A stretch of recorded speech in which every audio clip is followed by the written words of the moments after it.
우리 다 함께 자리에서 일어나셔서 오늘 말씀 봉독하겠습니다. 함께 보실 말씀은 마가복음 10장 32절에서 52절, 46절부터 52절만 읽도록 하겠습니다. 그들이 여리고에 이르렀더니 예수께서 제자들과 허다한 무리와 함께 여리고에서 나가실 때 디메오의 아들인 맹인 거지 바디메오가 길가에 앉았다가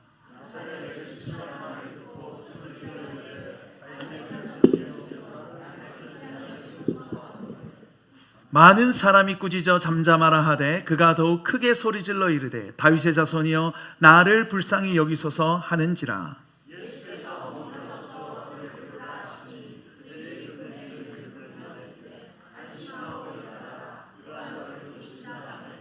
맹인이 겉옷을 내버리고 뛰어 일어나 예수께 나아오거늘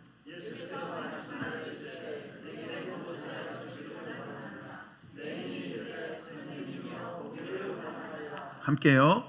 예수께서 이르시되 가라 내 믿음이 너를 구원하였느니라 하시니 그가 곧 보게 되어 예수를 길에서 따르니라. 아멘. 우리 앉으시면서 은혜를 사모합시다. 함께 읽은 본문을 통해 막막한 세상에서 살아가기, 오늘 성가대간 찬양에 의하면 광야 같은 세상에서 살아가기 제목으로 하나님의 말씀을 전하겠습니다. 지난 월요일에 저희 교회가 기도하고 또 돕고 있는 필리 뉴라이프 선교교회에 설립 예배에 다녀왔습니다. 올해 1월에 5명의 개척 멤버로 예배를 드리기 시작했는데요, 지난번 저희 교회에 오셔서 설교하셨을 그 2월 말 그때 바로 그 전주에 남은 모든 개척 멤버가 여러 가지 사정으로 다 떠나간 후라서요, 굉장히 마음이 어렵고 힘든 상황으로 오셔서 그때 말씀을 전해주셨습니다. 그런데 저희 교회를 통해서 받은 사랑과 또 격려로 큰 힘과 용기를 가지고 결국 설립 예배까지 드리게 되었던 것이죠. 그래서 이번에 그 교회 방문하면서 상황이 어떻게 좀 달라졌나 하고 궁금했었는데 아직은 가족만 예배를 드리고 있다고 하시더라고요. 그럼에도 믿음으로 그 길을 걷는 모습을 보면서 개인적으로도 큰 도전이 되었고요, 또 목사님께서도 그곳까지 저희 교회 모든 성도님들을 대신하여서 제가 방문해서 격려하고 또 방문한 것에 대해 힘이 된다고 하시면서 여러분들께 참 감사하다고 꼭 전해달라고 하셨습니다. 그래도 그 설립 예배에 이곳저곳에서 많은 분들이 오셔서 참석하셨는데요, 특별히 설교를 한국의 삼일교회를 심호하고 계시는 송태근 목사님이 해주셨어요. 제가 정확하게 그 교회의 성도분들이 몇 분인지 모르겠지만 제가 전해 듣기로는 한 15,000명에서 2만 명 그 사이 성도님들이 출석을 하고 있는 메가철치죠. 그럼 메가철치의 담임 목사님이시기도 하고 또 성서학당이라는 프로그램에서 많이 가르침을 하셨나 봐요. 저는 본 적이 별로 없는데 그래서 그런지 많은 사람들이 그 송태근 목사님을 잘 알고 계시더라고요. 제 개인적으로는 저희 학교 선배이시기도 하지만은 제가 학부 때 그 성경 해석하는 것을 그분께 배웠는데 그래서 반가운 마음에 예배 후에 인사를 드리러 갔습니다. 그런데 바로 인사드리지 못하고 한참 기다렸어요. 그곳에 예배 드리러 오신 권사님들이나 또 사모님들 또 집사님들이 목사님 너무 팬이에요, 사진 찍어주세요 막 하고 이분저분 막 가셔서 사진 찍으시고 인사하시고 정말 인기가 많으셨습니다. 저는 이제 사진 찍는 걸 안 좋아해서 그 권사님과 집사님과 사진 안 찍었는데요, 아무튼 유명하신 목사님들을 실제로 이렇게 만난 일도 큰일인데 하물며 우리가 삶을 살다가 예수님을 실제로 만난다면 한 사람 개인에게는 그보다 더 큰 일은 아마 없을 겁니다. 그런데 그 예수님과 대화를 하고요, 또 심지어 예수님이 내가 너한테 뭘 해줄까라고 말씀까지 한다면 여러분 어떠실 것 같으신가요? 상상만 해도 엄청나지 않습니까? 오늘 우리가 읽은 이 본문에서는 우리가 이렇게 머릿속으로만 상상해 볼 법한 일을 실제로 경험한 사람들이 등장합니다. 특별히 성경의 많은 사건들 가운데 대부분 사람들이 예수님께 와서 저 이것 좀 도와주세요, 이것 좀 해주세요 라고 요청해요. 그런데 오늘 본문에서는 특이하게 예수님이 그들에게 내가 너한테 무엇을 하여 주기를 원하느냐라고 말씀하시죠. 마치 할아버지 할머니가 손주를 데리고 장난감 가게에 가서 다 골라 라고 말하는 것처럼 말이죠. 유일하게 오늘 본문에서 딱 두 번만 그 말씀을 하시는데, 이 말씀 전에 예수님은 자신의 고난을 예고하십니다. 복음서에서는요, 우리가 살펴봤듯이 늘 고난을 예고하신 다음에 중요한 가르침을 주셨어요. 참된 제자가 어떤 모습인지, 제자로 살아간다는 것이 무엇인지, 그런 것들을 꼭 말씀하셨습니다. 그런 점에서 오늘 본문에서도 고난을 예고하신 뒤에 따라오는 질문인 내가 너에게 무엇을 하여 주기를 원하느냐를 통해 우리에게도 이 막막한 세상을 살아가는데 어떻게 살아가야 하는지 알려주고 계세요.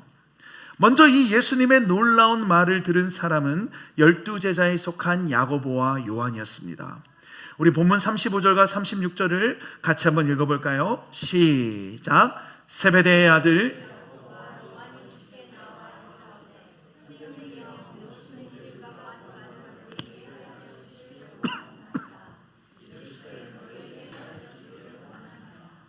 아멘.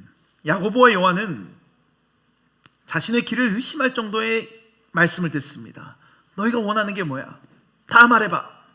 그러자 기다렸다는 듯이 이렇게 얘기해요. 37절. 이것도 한번 같이 읽어볼까요? 시작.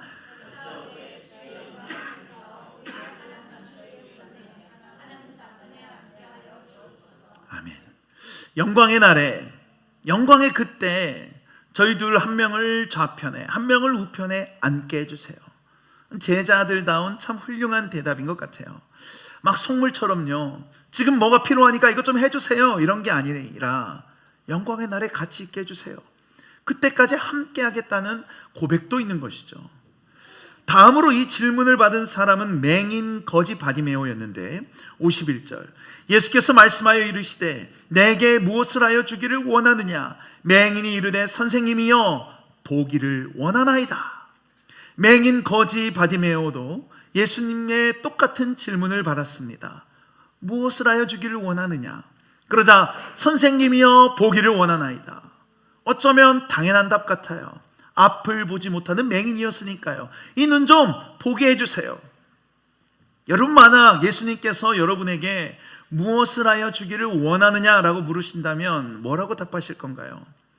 맹인 거지 바디메오처럼 좀 저 이런데 저런데가 아픈데 낫게 해주세요. 아니면 우리 자녀들이 지금 이런 상황에 있는데 좀 도와주세요. 어떤 분들은 요즘 삶의 이유를 제가 모르겠습니다. 좀 알려주세요. 학생 청년들은 이제 학기가 끝나가니까요, 이번 학기 좀 잘 마무리하게 해주세요. 회사의 프로젝트 좀 잘 끝내게 해주세요. 이런 분들도 있을 것 같아요. 주님, 살 좀 빠지게 해주세요. 저는 이렇게 얘기할 것 같아요. 혹은 로또에 당첨되게 해주세요. 아니면 이럴 수도 있을 것 같습니다. 주님, 우리 한마음 벌링턴 교회의 모든 성도님들이 예수님을 잘 믿고 주 안에서 행복하게 도와주세요. 여러분은 뭐라고 하실 건가요?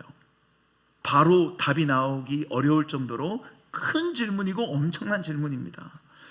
이렇게 예수님에게 무엇을 하여 주기를 원하느냐라는 말씀에 제자 야고보와 요한은 영광 중에 좌편 우편은 앉게 해달라고, 또 맹인 거지 바디메오는 눈 좀 뜨게 해달라고 했습니다. 그렇다면 그 결과는 어떻게 됐을까요? 예수님이시니까요, 뭐든 다 얘기하라는 식으로 또 물어보셨잖아요. 제자들에게는 그래, 약속할게, 너는 우편, 너는 좌편이다. 또 맹인 거지 바디메오에게도 눈을 바로 딱 뜨게 해주셨을까요? 먼저 야고보와 요한에게는 이렇게 말씀하시는데 38절 같이 읽어볼까요? 시작.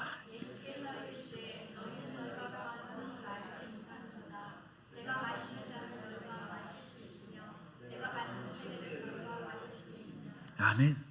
어떻게 보면 예수님께서 그냥 너희가 뭘 알겠느냐마는, 그래, 너희들 지금은 모를 테니까 일단 나 잘 따라와 라고 말씀하실 수도 있는데, 그런 말씀은 없으시고 너희가 지금 무엇을 구하는지 아느냐라고 책망하듯이 말씀하시고, 그렇게 할 수 있겠어? 반문하십니다. 감당할 수 있겠어? 라는 것이죠. 이건 분명 제자들이 원하는 답은 아니었을 거예요. 그러면 냄새나는 맹인거지 바디메오는 어떻게 됐을까요? 52절, 예수께서 이르시되 가라, 내 믿음이 너를 구원하였느니라 하시니 그가 곧 보게 되어 예수를 길에서 따르니라. 뭐 눈에 손을 대서 안수하셨거나 아니면 저 실로암 연못에 가서 씻으라고 한다거나 이런 어떤 지침을 주는 것도 없이 그저 말씀으로 맹인의 눈을 뜨게 해 주십니다. 그 자리에서 그 요구를 즉각 들어주신 거예요. 예수님과 함께 했던 제자들인 야고보와 요한, 그리고 예수님을 처음 만난 맹인 바디메오, 모두 내가 너에게 무엇을 하여 주기를 원하느냐라는 예수님의 말씀에 각자 원하는 바를 대답했는데, 제자들은 꾸지람 같은 가르침만 받은 반면에 맹인은 눈을 뜨게 됐고 구원을 받았습니다. 왜 이렇게 상반된 결과를 맞이하게 된 걸까요? 혹시 이들이 요구했던 그 요구 사항 때문에, 그 내용 때문에 그랬던 걸까요? 여러분, 제자인 야고보와 요한이 예수님께 요구한 것이 세속적이었습니까? 여러분 어떻게 생각하세요? 야고보와 요한, 저 영광 중에 우편에 좌편에 있게 해주세요. 맹인 거지 바디메오, 주님 제가 맹인입니다, 눈 좀 뜨게 해주세요. 야고보와 요한은 지금 당장 뭔가 해달라는 것도 아니고 나중에 그때 해달라고 했어요. 하지만 맹인은 지금이 눈 좀 뜨게 해달라고 한 것이죠. 당장 어떻게 보면 눈에 보이는 이익을 예수님께 요구했습니다. 이렇게 보면 더 세속적으로 보이는 것은 맹인 거지 바디메오예요. 그러면 이 제자들의 요구 자체가 어려운 요구라서, 잘못되어서 예수님이 안 들어주신 걸까요? 한 사람의 눈을 보게 하는 것은 너무 쉬운 문제지만 영광 중에 그때는 나도 모른다, 그래서 그랬을까요? 그것도 아닌 것 같습니다. 예수님은 모르시는 것이 없으시고 못하실 것이 없으시기 때문이에요. 제자들의 요구는 어렵고 맹인의 요구는 쉬워서 이런 결과는 아닌 것 같아요. 이것도 아니라면 혹시 뭔가 제자들에게는 좀 더 가르침이 필요해서 일부러 그들의 요구는 안 들어주시고 맹인 거지 바디메오는 새 가족이라서 들어주신 걸까요? 보통 교회에 이렇게 처음 오신 분들이 오면 더 한 번 더 가서 인사하고 더 관심 가져주고 챙겨주고 그랬듯이 새 가족 바디메오를 잘 챙겨주시려고 금방 들어주신 거냐는 거죠. 그러나 야고보와 요한은 오랫동안 예수님과 함께 했으니까 마치 교회에 있는 직분자들처럼 이런 기적 같은 선물은 받지 못하고 더 어려운 가르침만 받고 말이죠. 그러나 가르침이 필요했다면 처음 본 바디메오보다는, 아니죠, 제자들보다는 처음 본 바디메오가 더 필요했겠죠. 무엇보다 눈을 뜨게 해주면서요, 너는 나를 뭐 누구라고 생각하느냐, 눈 뜬 후에 너의 삶은 이렇게 돼야 된다, 이런 가르침도 말씀하지 않으십니다. 이렇게 볼 때 예수님께서 제자들에게나 맹인에게 똑같이 무엇을 하여 주기를 원하느냐라는 이 질문에서 맹인의 요구만 들어주신 이유는 이들의 요구 조건이나 이들이 처한 환경이나 예수님과의 관계 같은 것들과는 상관이 없는 것 같습니다. 그렇다면 어떻게 된 것일까요? 왜 맹인의 요구만 들어주셨냐는 거예요. 다시 한번 본문을 자세히 보면요, 맹인 거지 바디메오가 예수님께 눈 뜨게 해달라고 하기 전에 예수님께 했던 말과 행동이 있습니다. 47절을 같이 한번 읽어볼까요? 시작. 나사렛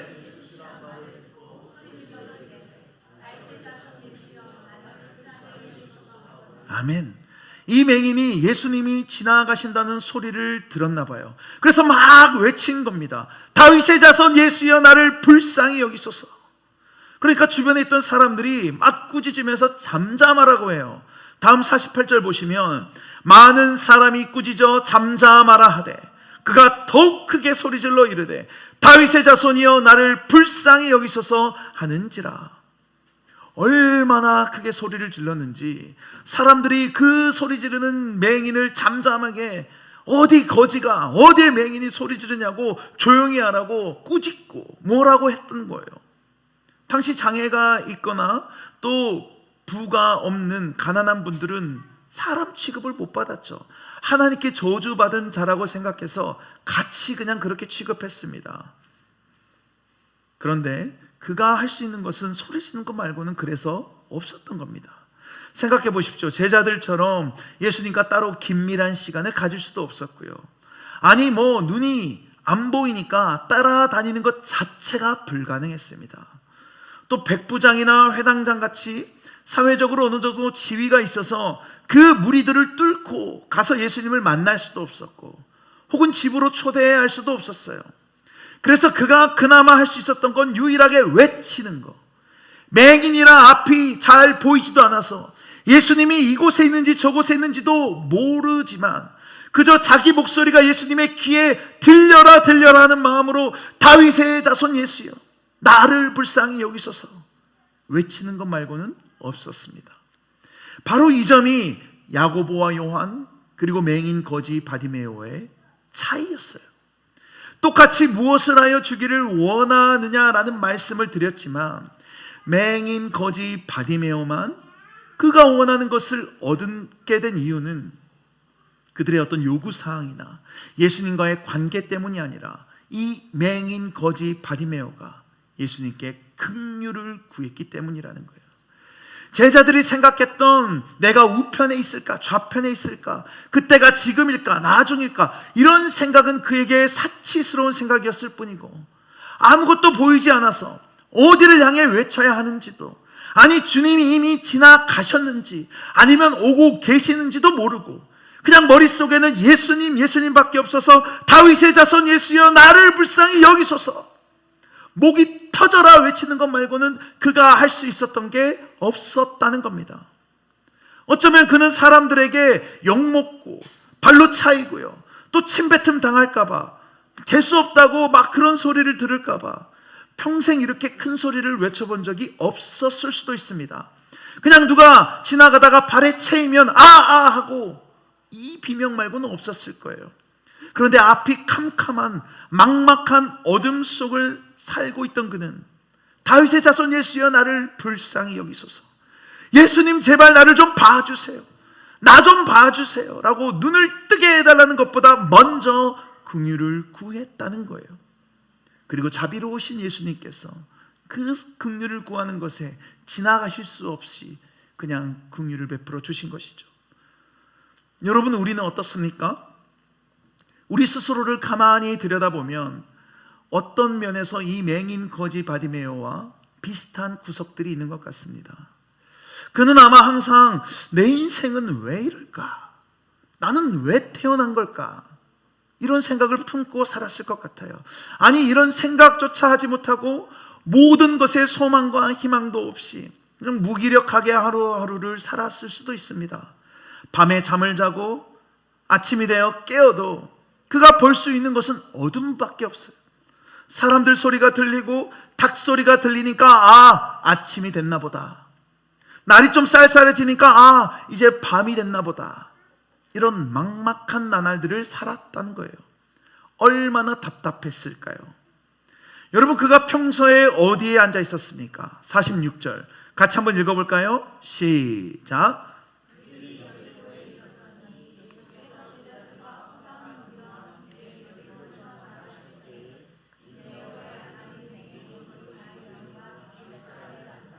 아멘.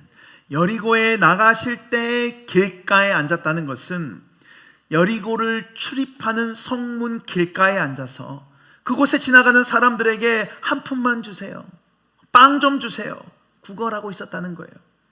하루 종일 뭔가 내 배를 채워줄 구석이 있는 곳에 앉아 있었던 것이죠. 막막한 세상에서 그가 할 수 있는 것은 그 어떤 생산적인 일이 아니라 그냥 붙어있는 생명을 하루하루 연장하는 것 말고는 없었어요. 마치 우리가 때로 미래가 없어 보이고 앞날이 보이지도 않지만 일단 먹고는 살아야 하니까 가족들이 있으니까 일터로 나가는 것처럼 말이죠. 우리가 이 일만 끝내면 이것만 좀 잘 되면 하는 막연한 바람으로 앞만 보고 달리는 경주마처럼 꾸역꾸역 살아가고 있는 우리의 모습과 비슷해 보인다는 거예요.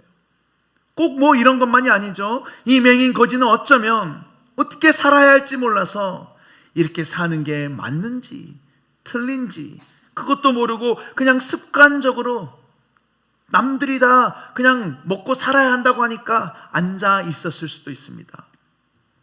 우리도 삶을 살아가다 보면 내가 지금 제대로 살고 있나라는 생각이 들 때가 있지 않습니까?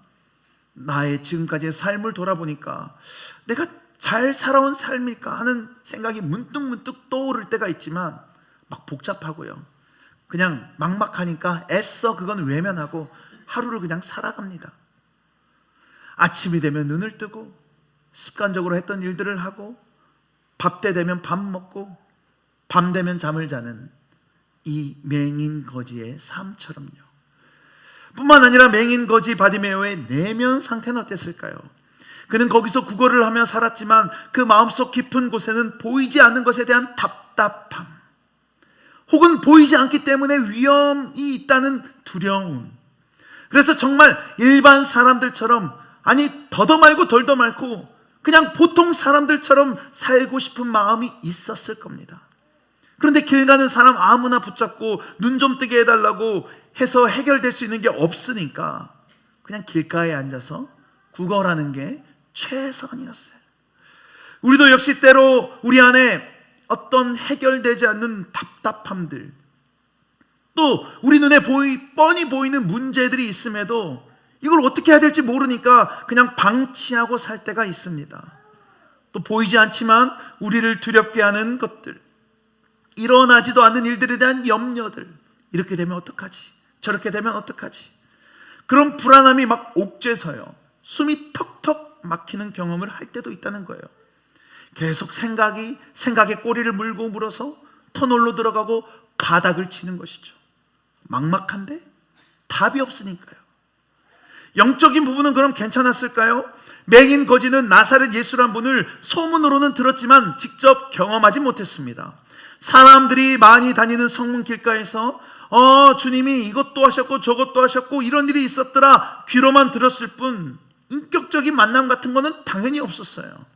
그냥 자기는 하나님으로부터 저주받은 존재, 이럴 거면 나를 왜 태어나게 하셨을까 하는 원망도 있었을 것이고, 때로 사람들이 율법을 잘 안 지키고 또 하나님을 제대로 안 믿으면 저 맹인 거지처럼 된다라는 소리를 들었을 수도 있습니다.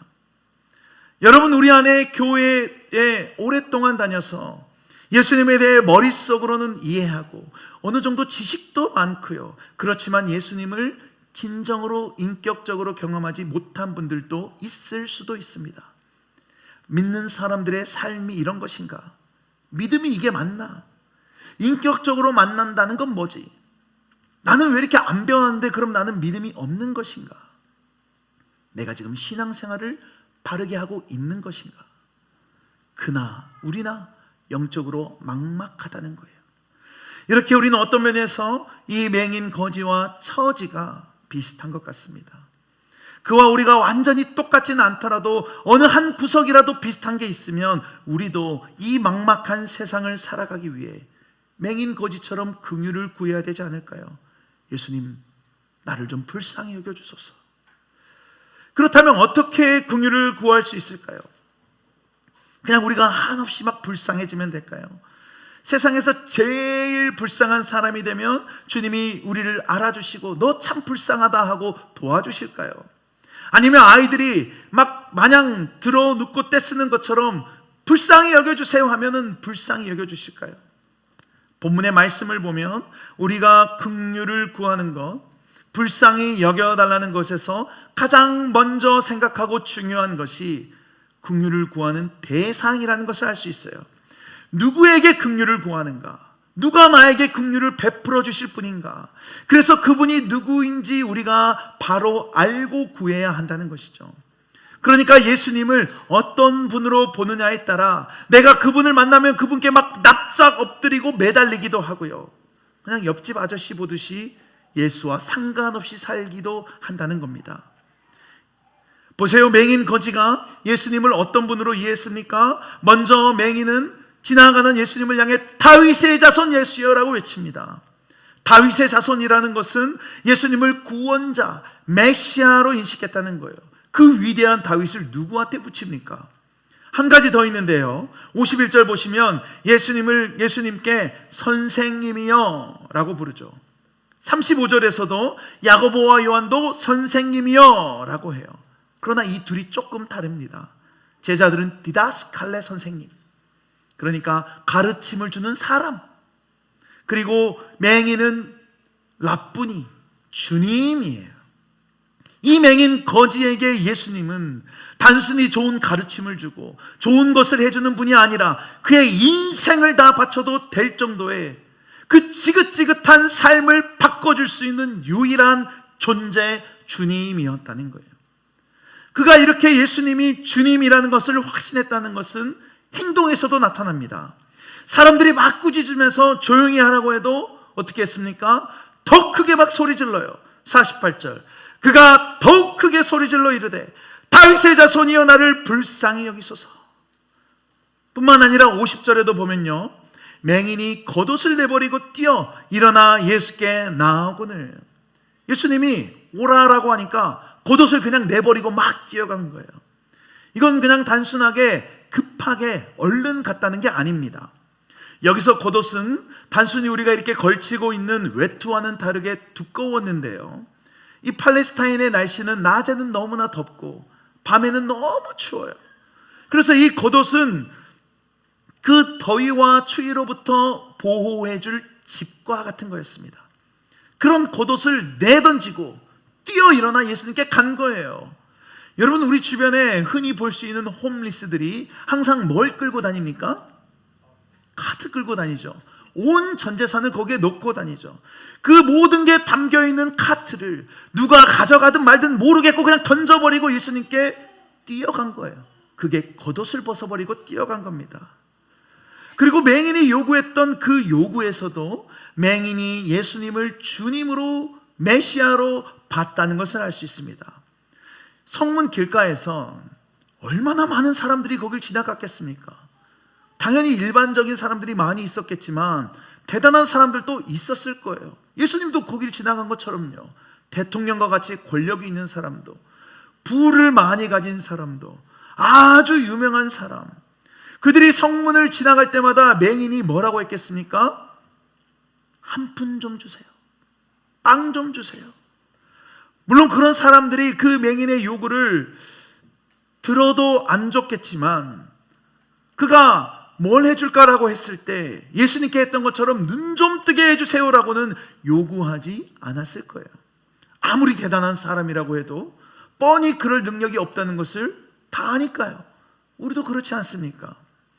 그런 면에서 맹인 거지가 예수님께 눈을 뜨게 해달라고 했다는 것은 진짜로 저 예수라면 다 할 수 있는 분이다, 자기 삶 전부를 다 바쳐도 괜찮은 분이라는 확신이 있었던 거예요. 여러분, 한 번의 기회였습니다. 예수님을 만난 것도 처음이었고요, 그리고 그런 질문을 들은 것도 처음이자 아마 마지막이었을 거예요. 만약 능력이 없는 사람에게 말도 안 되는 것을 요구했다가 그냥 빵도 돈도 조금의 돈도 받지 못하고 가버리면 끝 아닙니까?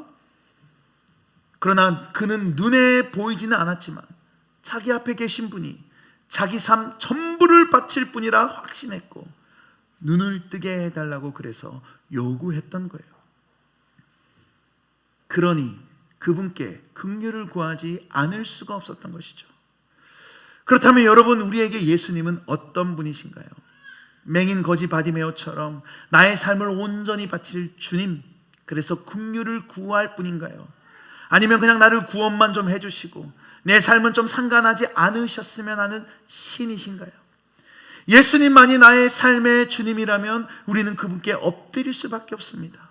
불쌍히 여겨달라고 엎드릴 수밖에 없어요. 왜냐하면 그분 앞에서 우리의 모습은 너무나 미천하고 불쌍하거든요. 그분이 어떤 분인지 정말 제대로 안다면 그분을 찾아갈 수밖에 없죠. 그러니까 혈류병 앓는 여인이 그분의 그 옷자락이라도 좀 만지려고 아등바등한 거 아닌가요? 예수님이 말씀하신 비유에서도 예수님을 만난 세리가 어떻게 고백합니까? 누가복음 18장 13절, 세리는 멀리 서서 감히 눈을 들어 하늘을 쳐다보지도 못하고 다만 가슴을 치며 이르되 하나님이여 불쌍히 여기소서 나는 죄인이로소이다 하였느니라. 하나님이여 불쌍히 여기소서. 막막한 이 세상을 살아가기 위해서는 나에 있는 모습 그대로를 인정하고 연약함과 부족함과 무능력함과 못남까지 다 그대로 인정하고 예수님 앞에 무릎을 꿇고 나를 좀 불쌍히 여겨주소서, 이것 말고는 할 수 있는 것이 없습니다. 말씀을 마무리하며 영상 하나 보고 말씀을 마치도록 하겠습니다. 호스피스 분들 있잖아요. 예, 그분들이 이제 오셔가지고 뭘 이렇게 작성을 해보라고 그러시는 거예요. 처음에는 제 신체 부위 중에서 가장 소중한 부위를 쓰래요. 그래서 뭐 이렇게 썼어요. 그래도 눈이 있어서 봐야 되고, 코가 있어서 냄새를 맡아야 되고, 입이 있어서 사랑한다는 말도 해야 되고, 먹어야 되고, 이러면서 막 이렇게 썼어요. 그랬더니 소중한 보물에 대해서 쓰래요. 내가 이제 가장 소중하게 생각하는 거 보물 쓰고, 그 다음에 소중한 가족 쓰고, 뭐 이렇게 여러 가지를 썼어요. 그리고 내 인생에 정말 놓치기 싫은 것들, 뭐 일 뭐 이런 거 있잖아요. 근데 갑자기 호스피스 분이, 자, 당신이 지금 병원에 입원을 했는데 당신에게 지금 안 좋은 병이 생겼습니다. 여기서 5개를 지우세요. 그러는 거예요. 그래서 이제 5개를 이렇게 지웠어요. 5개를 지웠는데, 자, 다음날 됐더니 당신의 상태가 아주 안 좋습니다. 또 지우세요. 2개를 지우세요. 이러는 거예요. 근데 정말 눈물이 나? 점점 이렇게 지워갔는데 다른 건 다 지우겠어요. 나 다리도 자르고요. 내 엉덩이 다 지우고 다 지웠어요. 근데 이제 일도 지웠어요. 제가 그렇게 소중했던 일도 지우고 돈도 지우고 통장도 지우고 다 지웠는데 이제 가족이 남은 거예요. 애들을 쭉 써놓고 남편을 맨 위에다 써놨는데 엄마 아버지는 거기 들어가지도 않았어요. 그러니까 제가 지우면서도 어머 세상에 난 어떻게 엄마 아버지를 놓지도 않았니 이런 생각이 들면서 애들을 지우는데 안 지워지는 거예요. 이게 못 지우지. 못 지우겠는 거예요. 그래서 눈물이 막 나면서 내가 이 일을 왜 하고 있는지, 내가 왜 이렇게 바둥바둥 사는지, 정말 우리 가족을 더 사랑해야 되겠다는 생각이 들면서 제가 그 방송을 다 못하겠더라고요. 눈물이 너무 나서 나 못하겠어요. 정말 이런 거 시키지 마요. 제발 이런 거 시키지 마요. 그랬더니 그 호스피스 분이 그걸 죽음을 앞둔 많은 환우분들이 하고 계십니다. 그래. 그걸 하나씩 하나씩 지우시면서 또 그 가족들도 그러면서 돌아가시기 전에 더 많은 시간을 함께하고 더 많은 시간 같이 웃으면서 추억을. 네, 여러분, 죄인된 우리는요 이미 우리의 이름이 지워지고도 남았습니다. 하지만 우리를 긍휼히 여기시는 주님은 우리의 이름을 끝까지 지우지 못하셨어요. 그리고 그분은 우리들의 인생이 너무나 불쌍해서 우리가 살고 있는 이 땅으로 내려오셨어요. 그렇게 그분은 우리 인생이 그렇게 살다가 죽는 것이 얼마나 마음이 아프셨든지 우리를 대신에 십자가에 달려 죽으셨습니다. 심지어 그분은 십자가 위에서조차도 저들의 죄를 좀 사해달라고 긍휼을 베풀어 주셨어요. 왜 그렇습니까? 우리를 불쌍히 여기시는 분이시기 때문이에요. 못 지우시고. 하지만 세상에서는 뭐라고 합니까? 불쌍한 척하면 안 된다. 그러면 무시당한다. 그냥 괜찮은 척하고 살아야 된다라고 하죠. 그런데 여러분, 우리의 현실이 힘들고요, 긍휼이 필요하고요, 불쌍한 걸 어떻게 합니까? 여러분, 우리 인생은 왜 이렇게 불쌍할까요? 우리는 맹인 거지 바디메오처럼 아예 눈이 안 보이는 것도 아닌데 왜 이렇게 답답하고 막막할까요?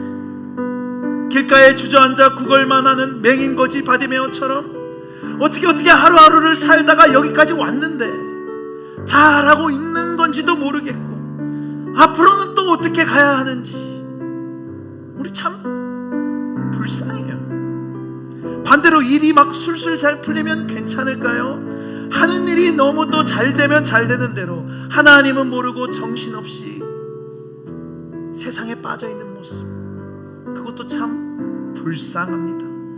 이런 걸 보면 이러나 저러나 막막한 세상을 살아가는 우리 모두는 다 긍휼이 필요합니다. 우리 모두 다 맹인 거지 바디메오처럼 각자의 삶의 길가에 주저앉아 살아가고 있다는 거예요. 그러니까 우리도 맹인 거지 바디메오처럼 예수님이 나의 삶을 바꿔주실 분으로 알고 긍휼을 구해야 돼요. 여러분, 길가에 앉아 구걸이나 하고 있던 이 맹인 거지가 어떻게 되었습니까? 마가복음 10장 52절, 예수께서 이르시되 가라, 내 믿음이 너를 구원하였느니라 하시니 그가 곧 보게 되어 예수를 길에서 따르니라. 예수를 길에서 따르니라. 저는 의도적으로 성경이 이렇게 표현했다고 생각합니다. 여러분, 바디메오가 처음 등장하는 46절 보면요, 맹인 거지 바디메오가 길가에 앉았다가, 맹인 거지 바디메오에게 길은 자기가 그 길을 걸을 수도 없어서 그냥 길가에 앉아서 지나가는 사람들에게 구걸이나 하는 길이었어요. 자신의 무능력함과 연약함과 비참함과 불쌍함을 시도 때도 없이 경험하는 것으로 때로 길 가던 사람들이 재수없다고 침을 뱉었을 수도 있었겠죠. 어떻게 해야 할지 몰라서 그냥 거기 앉아서 그런 삶을 살고 있었고, 가끔 누가 돈 좀 주면, 빵 한 조각 주면 그것 때문에 기뻐했다가 그게 다 떨어지면 슬퍼하는, 그냥 주저앉아 살아가는 길가였다는 거예요. 그런 곳이었는데 이제 그 길가에서 일어나 예수를 따르는 길을 걷게 된 거예요. 저와 여러분이 앉아있는 길가, 각자의 그 길에서 우리가 예수님을 주님이라고 고백하고 긍휼을 구하며 불쌍히 여겨달라고 외칠 때 주님은 절대 외면치 않으십니다. 그 길은요, 우리가 더 이상 세상처럼 구걸하는 길이 아니라 예수를 따르는 길이 될 것입니다. 하나님은 호세아에게 이렇게 말씀하셨습니다. 에브라임이여, 내가 어찌 너를 놓겠느냐? 이스라엘이여, 내가 어찌 너를 버리겠느냐? 내가 어찌 너를 아드마같이 놓겠느냐? 어찌 너를 스보임같이 두겠느냐? 내 마음이 내 속에서 돌이키어 나의 긍휼이 온전히 불붙듯 하도다. 고멜이 호세아를 떠나 음행한 것처럼 이스라엘이 하나님을 떠났음에도 불구하고 하나님은 놓으실 수가 없는 거예요. 어찌 너를 버리겠느냐? 어찌 내가 너를 지우겠느냐라는 겁니다. 왜요? 긍휼이 풍성하신 분이니까요. 하나님의 긍휼이 막 불붙듯이 우리를 향해서 온다는 거예요. 끝까지 붙들겠다는 거예요.